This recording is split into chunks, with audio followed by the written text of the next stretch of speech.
अथ श्री पंचमुख हनुमत् पंचरत्नम्। श्रीराम पाद सरसीरुह भृंगराज संसार वार्धिपतितो धरणावतार दोसाध्य राजधनयोषि दद प्रबुद्धे पंचाननेश मम देहि करावलम्बम्। आप्रातरात्रिशकुनाथ निकेतनाली सञ्चारकृत्य पटुपादयुगस्य नित्यं मानाथ सेवि जनसङ्गमनिष्कृतन्नः पञ्चाननेश मम देहि करावलम्बम्।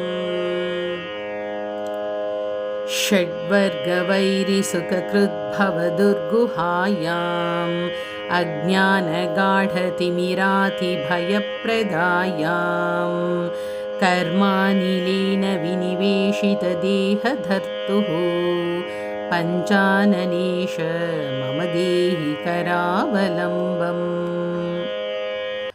सच्छास्त्रवार्धिपरिमज्जनशुद्धचित्ताः त्वत्पादपद्मपरिचिन्तनमोदसान्द्राः पश्यन्ति नो विषयदूषितमानसं मां पञ्चाननेश मम देहि करावलम्बम्।